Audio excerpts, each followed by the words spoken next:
Well, real dramatic race in Mandalika. Plenty to talk about.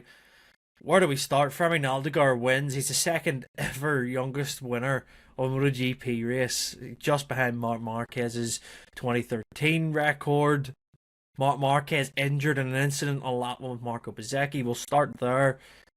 Yeah, plenty to discuss, and we'll look at that in the podcast. If you want to hear more, that'll be out tomorrow morning. But into the Marc Marquez stuff. As of our time of recording, the news has came out that he has suffered a collarbone injury. Now, what that is, Marc has said to the Zone that he thinks it's the ligaments. Ducati are saying there's an injury there. You need to go back to Spain to have it checked, and this is the point. We don't know until it's confirmed by doctors what's the next course of action. He might need surgery, he might not need surgery, but he might not have to sit out for essentially until the injury is healed. We don't know. But the incident itself was reckless from Bezzecchi. Again, 2 days in a row, he's got terrible starts off the line. And I think that the just impatience of him in that move, he didn't need to do it. You could see how much speed he has. And I think because he's been so fast all weekend, he just misjudged it.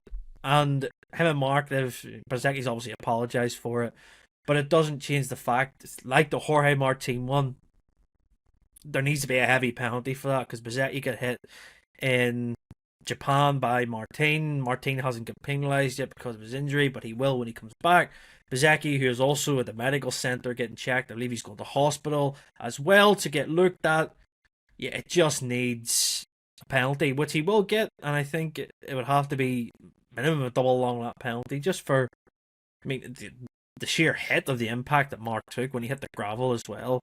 Not good, but these things happen. Mark has said that in his debrief after. He says these things happen. It's MotoGP. It's happened to Mark. He's obviously had incidents in the past as well. He understands it, but it's a real shame.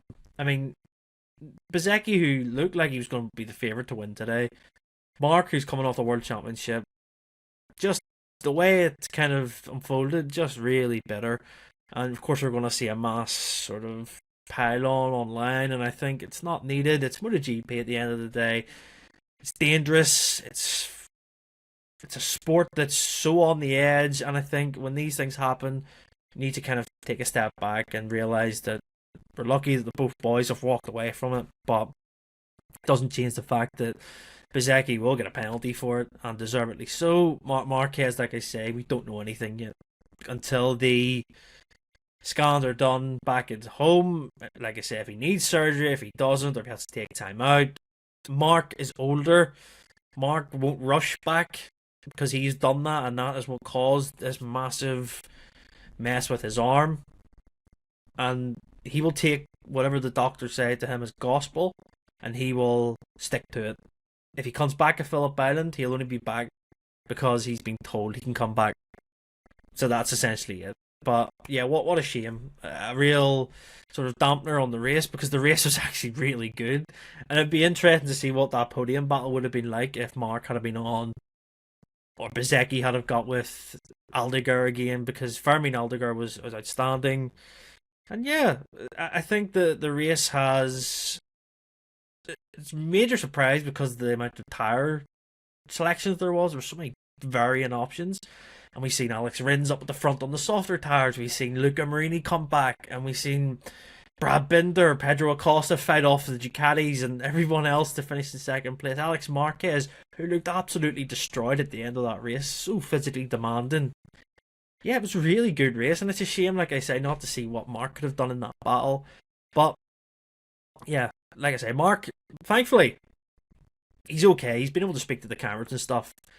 But thank God it was not the other part of his arm, because initially when I seen him trying to take his helmet off, I thought it can't be his arm again. But collarbones, he's had that before in the past, and he knows that something's not right, because he even said it in the interview to after the flag at Dorna. He said that he can feel something's not right, so he knows his body best, and he'll be back whenever. But the World Championship's sewed up for him, and it's just a real shame, like I say. Wanted a nice battle. and it could have been something pretty cool today. But yeah, and the Fermin Aldeguer, I mean, I think he won by nearly 10 seconds in the end if he didn't celebrate.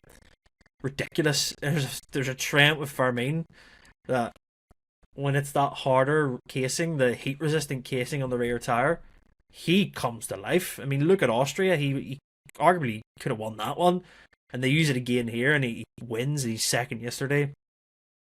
Mega job from him. I mean, Gresini just keep finding winners. I believe I'm right in saying this. Since 2022, when Gresini Racing came back into the MotoGP class, every rider that has raced for them, so that's Enea Bastianini, Fabio Di Gianantonio, Alex Marquez, Marc Marquez, Fermin Aldeguer, they have all won races. And what team can boast a 100% record like that? I'm really happy for Frankie Carcetti. If you've listened to the podcast we done with Frankie last year when Fermin had just done his first test, he was talking about expectations and the building process. I mean, Fermin has built into an incredible MotoGP rider. Yes, he's on the best machinery, but he makes it work, and he's got such a unique talent. And I think it's fantastic for him to get that win. And what can he do in the future? This is the big question now for Fermin. I think he's a mega talent. He's got so much natural feel for grip. When it's not there, special. Really, really special. Second, like I said, to Marc Marquez in the youngest MotoGP winners list. I mean, you're in complete history there. So you are with Marc. And yeah, great for Fermin. Great to see. A really emotional moment for him and the team and his family. So yeah, beating Pedro Acosta too. Two Mercians first and second. Wow. MotoGP's in a really good spot with the younger talents. And I think that he has a lot to look forward to in the future because he's such a talented rider. Alex Marquez, like I say, third. He's pretty much secured third or second in the World Championship now after a disastrous weekend for Pecco Bagnaia. Don't want to go into that too much, but he crashed out of last place today. And yeah, he hasn't even done his media debriefs. He's just sent a brief audio snippet to the media to use, so he's not even speaking to the media properly today. What goes on there? Yesterday he said he was a passenger in the sprint. Today he was at the rock bottom of the list. He got a terrible start. I seen it where he just wheelied off the start and nothing went right. Who knows what happens with Pecco? But yeah, today's a strange day. While Fermin Aldeguer has won the race, the main topic is obviously Marc Marquez's injury. But Marc will be okay. It's just like I say. The 7-day period for Marc Marquez, the highs of winning the World Championship to the injuries. It's a stark reminder of how this sport is for everyone. I think people need to remember that sometimes. And the main thing is that everyone's okay. And also, congratulations to Jose Antonio Rueda for winning the Moto 3. I think that was a fantastic season he's put together. And he's the first Andalusian world champion as well. And I believe there's 4 rounds left. He could equal David Alonso's total of 14 wins if he wins the next 4. It's a big ask, obviously, but just shows the caliber of season that Rueda has had. And yeah, join us for the podcast tomorrow, folks. I don't want to go into it too much, but yeah, try and be pleasant in the comments. I don't want arguing here and there. Respect the riders here. If they've accepted apologies for each other, and they're able to look past it. Yeah, it's not nice that people get injured, but it's a proper sport at the end of the day. They understand the risks, and they are, willing to accept apologies. That's the main thing. It's not between us, it's between them. So you have to remember that. Join us for the podcast tomorrow.